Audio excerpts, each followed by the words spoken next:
हाँ जी दोस्तों, क्या हाल है क्या हाल है क्या हाल है। I hope you are all doing really really well. दोस्तों, वेलकम टू दिस वीडियो। ये बहुत ही इंपॉर्टेंट वीडियो है हर उस बच्चे के लिए जिसका नवंबर 2024 सीए फाइनल का एग्जाम जो है वो कल से शुरू हो रहा है। दोस्तों, कुछ बातें हैं जो मैंने अपने एक्सपीरियंस में सीखी है अपना एग्जाम लिखते वक्त और बाकी सारे बच्चों से बात करते हुए, जो इस शॉर्ट वीडियो में मैं आपके साथ शेयर करना चाहूंगा। 10 बातें शायद बताऊँगा जिसमें से शायद 2 आपके काम की हो, पर वो 2 बातें सुनने के लिए आपको 10 बातें सुननी पड़ेगी। तो राजा, प्लीज़ मेरी बात ध्यान से सुनना। जैसा कि आपको पता है ऑलरेडी कि आपका जो पहला पेपर होता है ग्रुप का, वो ऑलरेडी आपका पेपर मेकर या ब्रेकर होता है। It is your group maker और ब्रेकर। क्या मतलब है सर इसका? इसका मतलब ये है कि कल का पेपर आपका एक्चुअल में पूरा इम्पैक्ट डालेगा आपके ग्रुप 1 में। अगर आपका पेपर बहुत अच्छा जाता है, आप पॉजिटिवली उसको मैनेज कर पाते हैं, तो शाम को आकर के आप पॉजिटिव रहेंगे और उसी तरीके से आप एएफएम की तैयारी करोगे और उसका इफ़ेक्ट होगा ऑडिट में भी।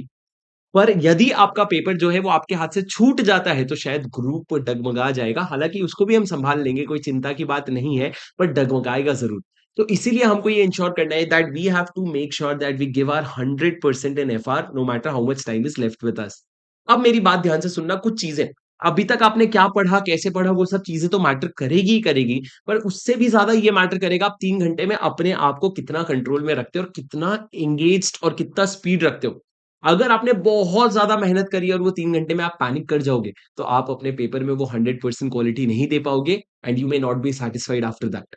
So what we have to do is we have to be mentally prepared that how those 3 hours are going to go and आपको उसके लिए रेडी रहना पड़ेगा। सबसे पहली चीज़ सर, जो शुरू के 15 मिनट आपको पेपर के मिलते हैं, उसमें आपको बहुत स्ट्रांगली और बहुत क्विकली आपको क्या करना पड़ेगा, आपको ये डिसाइड करना पड़ेगा कौन-कौन से क्वेश्चंस मेरे को अटेम्प्ट करने हैं। ये तो पूरी दुनिया को पता है। पूरी दुनिया क्वेश्चन नंबर 1 पढ़ने बैठ जाती है। अरे बाबा, क्वेश्चन नंबर 1 तो मैंडेटरी है ना।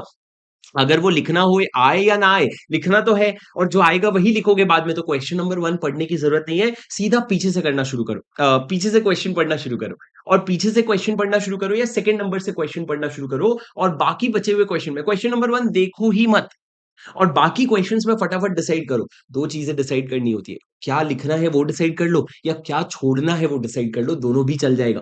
क्योंकि सर क्या छोड़ना है वो भी इम्पोर्टेंट होता है। कई बार क्या होता है, एक क्वेश्चन के हमको 2 पॉइंट्स आते हैं, एक क्वेश्चन के हमको 2 1 पॉइंट्स आते हैं। तो दोनों में कुछ-कुछ नहीं आता हमको, तो कौन-सा छोड़ें जिसमें हमको ज़्यादा नहीं आता।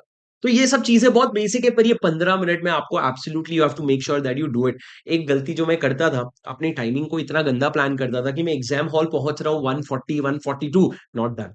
You have to reach the exam hall by 1:30 so that you are एकदम calm, you are ready, composed to enter the hall, sit down and to get the paper। तो राजा, ये चीज़ें छोटी-छोटी बातें ध्यान रखना। 15 मिनट में आपने क्वेश्चंस आइडेंटिफाई कर लेने, उसके बाद आप अपने 3 घंटे में प्लीज़ मेरी बात ध्यान से सुन लो, एक घड़ी ज़रूर लेकर के जाना और घड़ी हो सके तो आप वो नंबर्स वाला, वो एनालॉग वाला नहीं, जो भी कहते हैं डिजिटल वाला, वो लेकर के जाना। और प्लीज़ मेरी बात ध्यान से सुनो, आपको पता है मेरे को 3 घंटे में 100 मार्क का पेपर लिखना है।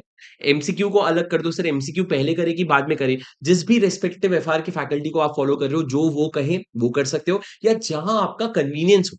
देखो, जब भी कोई टीचर कोई चीज़ बोलता है ना, वो एक ब्रॉड कैटेगरी ऑफ स्टूडेंट्स के लिए होता है, पर आपके लिए कंफर्टेबल क्या है? That depends totally on you.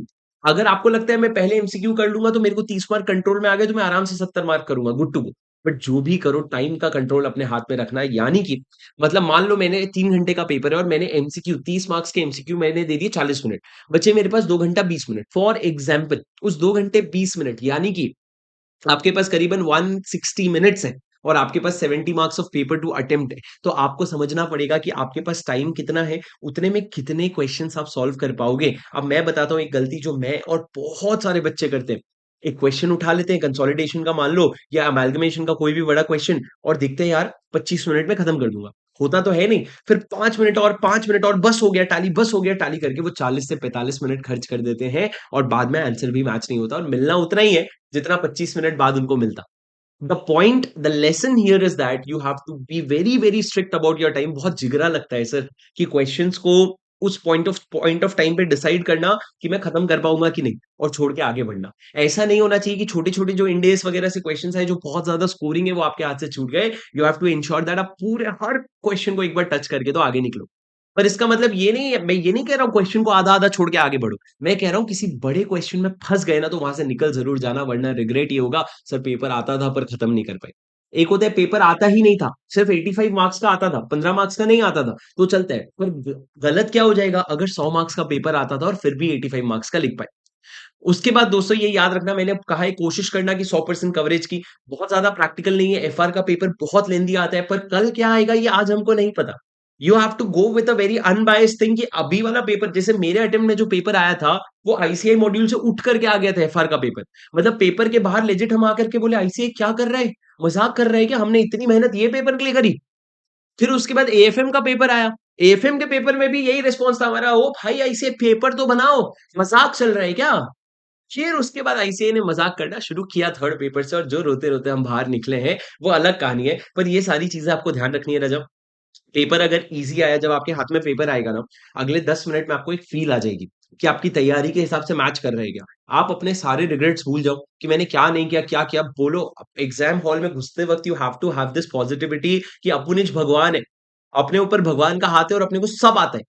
आप बार-बार ये, क्योंकि आप कितना भी आपकी कमी हो प्रिपरेशन में, अगर वो 3 घंटे आपने अपने आप को कॉन्फिडेंस दिला दिया ना कि भाई तू देख, तो तुमने आज तक जितना भी पढ़ा है ना, सब तुम लिख कर के आओगे। But you have to believe in that. In those 3 hours, you are going to see your brain like work like a machine that you have never seen before. But for that to happen, you just have to keep telling it positive things. Don't let any sort of negativity come, because it is not going to help. But positivity is definitely going to help you a lot. So make sure that आप ये सारी चीज़ों को follow करो, और आप उसके हिसाब से अपना एफआर का पेपर लिखो। बहुत प्यारा पेपर जाएगा आपका। पेपर खत्म होने के बाद मेरे को आके ज़रूर बताना। मैं आप लोगों के लिए एक डिटेल्ड वीडियो ला दूँगा कि एएफएम में आपको किस चीज़ का ध्यान रखना चाहिए, ताकि आप अपने एएफएम के पेपर को बहुत अच्छे से सँभाल सको। ठीक है रजा? अभी के लिए ऑल द वेरी बेस्ट। तहे दिल से मेरा आप लोगों को ऑल द वेरी बेस्ट। आप लोगों का डीटी का सुपर 60 क्वेश्चंस का मैराथन के लिए मैं प्रिपेयर कर रहा हूँ, जो हम 7th ऑफ नवंबर शाम को लेंगे। पर अभी के लिए तब तक आप अपना ग्रुप 1 बहुत प्यार से, बहुत अच्छे से सँभालो, और मैं मिलूँगा आपसे अगले वीडियो में। All the very best. Comment पे अपने लिए एक बार ज़रूर लिख के जाना, I will give my 200% in tomorrow's paper, and I know that you are going to do well. ठीक है? All the very best raja. See you in the next video. Until then take care. This is your CA buddy Shubham Singhal signing off. Bye bye.